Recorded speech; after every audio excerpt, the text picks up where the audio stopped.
1 on hospitality. The foreword, titled On Hospitality, sets the tone for the essays that follow by establishing the book as both a home and a journey, an invitation into a shared intellectual and imaginative space. The author begins with a gesture of welcome. The reader may start anywhere, skip around, or reread at will. This freedom of movement, she explains, is the essence of hospitality in reading. Books differ from guided tour in that the reader is not surveilled or judged. No host hovers with a flag or insists on a single interpretation. Within the covers of the book, autonomy is absolute. The author reflects on the dual role she occupies as both guest and host. When she steps into galleries, books, films, or countries, she enters as a guest, receptive, curious, and humble. Yet in writing about these encounters, she becomes a host, leading others through what she has seen and thought. Hosting, however, is a complicated art. A good host provides insight and structure, but a poor one can become overbearing, shaping the visitor's perception too rigidly. The author acknowledges this tension and promises a kind of gentle guidance. The door to each essay will remain open, the tone conversational rather than prescriptive.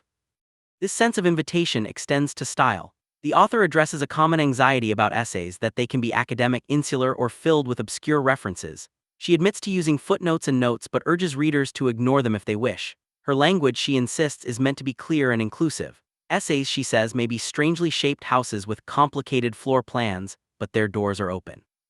The concept of hospitality here is both literal and philosophical. The author draws from Jacques Derrida's essay on hospitality, where he envisions an ideal form of openness, an absolute welcome to the stranger, even the anonymous other, without asking for reciprocity or identity. For the author, this idea mirrors the ideal relationship between writer and reader. The writer offers her words as a kind of home, and the reader is free to enter without precondition.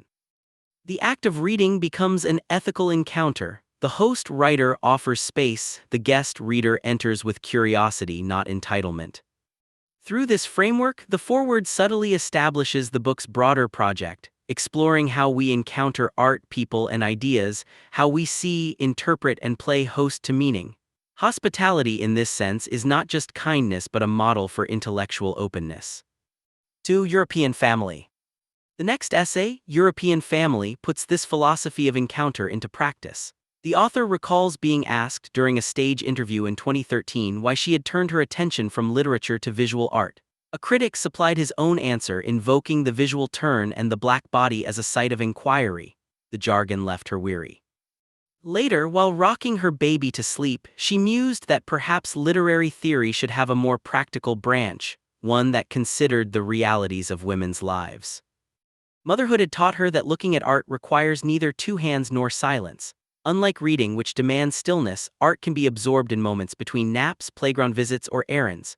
Her reflections on art thus come not from detached contemplation but from lived interruption, fatigue, and fleeting glimpses. The essay grows from this embodied, feminine mode of seeing. Years later, child-free for the first time in a while, she returns to the Musée du Luxembourg in Paris, one of her favorite small museums, to see Miroir du Monde, an exhibition of objects from Dresden's Kunstkammer Cabinet of Curiosities.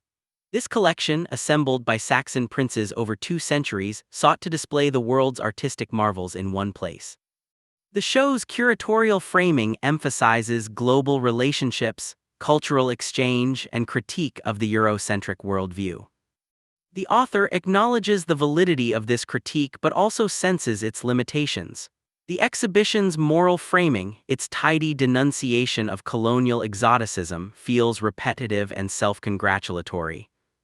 Standing before Moore with Emerald Cluster, 1724, a lacquered pearwood figure of a muscular black youth adorned with gold and jewels, she recognizes the familiar pattern, the noble savage, eroticized and objectified under a spotlight meant to teach viewers about the sins of empire. Yet she finds the sculpture undeniably beautiful. Its artistry resists reduction to a symbol of oppression.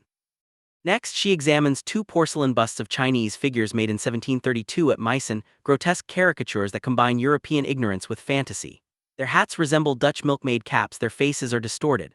Looking at them, she realizes that the so-called Eurocentric worldview, often depicted as omnipotent, was actually profoundly ignorant.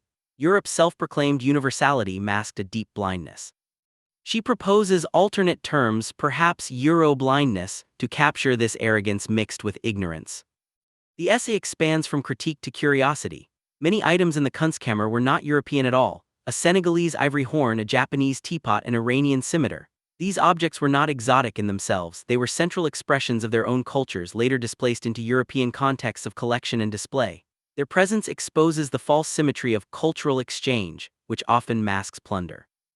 Yet the author also notes that artistic influence flows unpredictably. Power may dominate, but art proliferates beyond it. Artists colonizer and colonized alike borrow, hybridize, and subvert. While the master isn't looking, she writes, many interesting things will be made with his tools. Art's gaze, unlike power's, is never unidirectional. Even the colonized see and judge the colonizer. Then comes the essay's turning point. The author discovers a small porcelain piece titled European Family. Poorly lit and half forgotten under glass, it makes her laugh aloud. Crafted by a Chinese artist, it depicts a European family from his imagined perspective. The sculptor, likely unfamiliar with Europeans except through rumor or imported portraits, has rendered them with fascinated misperception. The men manspread, the food looks bland, the dogs sit too close to the table, the hats are absurdly impractical, and the people appear emotionally distant, as though they have never truly met.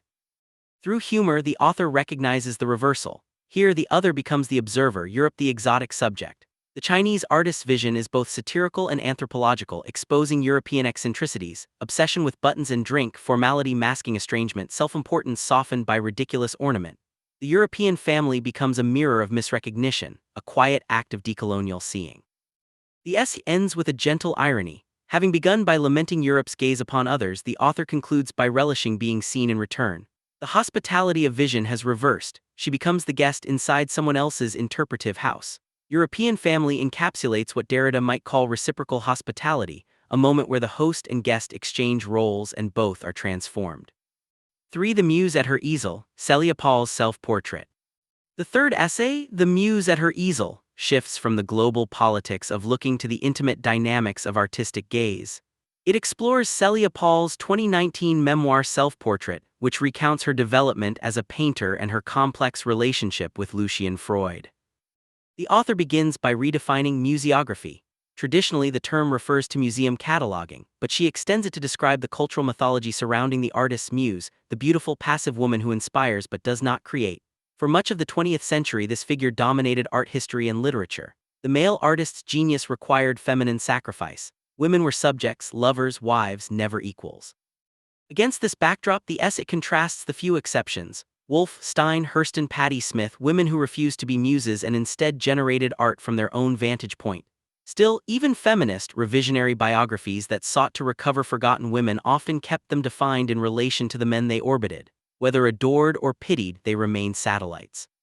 Celia Paul's self-portrait breaks this mold. It is not a tale of a muse who later found her voice, but of an artist who was mistaken for a muse. Paul's goal is not revenge or correction but integration. She insists on continuity between her past and present selves, granting equal weight to youthful vulnerability and mature perspective. Her prose is clear, spare, and unflinching. Paul recounts meeting Lucian Freud at 18 when he was 55 and teaching at the Slade School of Fine Art. Her first description of him, his waxy pallor, self-conscious poses, and reptilian eyes, reveals both fascination and critical distance. Their affair begins quickly. He flatters her art like walking into a honeypot, seduces her, and soon entangles her emotionally and professionally. Paul portrays the experience without bitterness but with lucid ambivalence. She felt guilty and powerful, as though entering a limitless and dangerous world. The essayist highlights how Paul's narrative refuses to cast herself solely as victim or Freud solely as predator. Gratitude, fear, attraction, and artistic curiosity coexist. Paul saw in Freud both a teacher and a warning. Her early resistance, avoiding his calls, reciting Yeats to deflect him, signals a consciousness of the price of being consumed by another's gaze. For an artist, to surrender entirely to being seen is to forfeit one's own seeing. In later chapters, Paul shifts focus from Freud to her formative friendship with Linda Brandon, a fellow student whose creative rivalry spurred Paul's early growth. Their intense, non-sexual relationship in the school art room embodies the purest form of female artistic energy, obsessive, jealous, generative. When Linda's passion wanes and Paul's ascends, the narrative crystallizes the moment of self-definition. The girl becomes an artist. Yet adulthood reintroduces conflict. Paul writes candidly about the difficulty of reconciling love, care, and art. To care for someone and remain dedicated to art in an undivided way, she notes, is the main challenge of a woman artist. Freud once praised Gwen John for giving up painting during her affair with Rodin, a backhanded compliment implying that female devotion must extinguish creativity. Paul recognizes this hidden reproach and refuses it. The essayist reads Paul's stance as a subtle act of defiance against the muse myth. Paul does not renounce her relationship with Freud, nor does she romanticize it. Instead, she folds it into her ongoing creative identity. Her self-portrait is thus not an image of liberation from the male gaze but of coexistence. A woman artist who acknowledges her entanglement with history, love, and influence, yet insists on authorship of her own story. In this way, Paul herself becomes a host, welcoming Freud, Linda, her family, and her past into her narrative house, arranging them with clarity and compassion. Her book, like the author's own essays, practices hospitality. It invites rather than excludes, integrates rather than purges. For the shared vision. Across these three essays runs a continuous thread: the ethics of encounter between host and guest, viewer and viewed, woman and man, Europe and its others. On Hospitality offers the theory, European family provides the historical and aesthetic enactment, the muse at her easel delivers the intimate, personal version. All three challenge hierarchies of looking. The foreword imagines a book as a space where the reader's freedom is absolute. European family subverts the colonial gaze, allowing Europe to be seen by another. The muse at her easel reclaims the gaze for the woman artist herself. In each case, hospitality is not passive generosity but an act of balance, holding space for others while retaining one's own perspective. Ultimately, the author's vision of hospitality extends beyond literature. It becomes a model for art, ethics, and coexistence. To be hospitable, whether as writer, viewer, or human being, is to acknowledge the other's presence without demanding surrender. It is to look, and to allow oneself to be seen with curiosity rather than domination.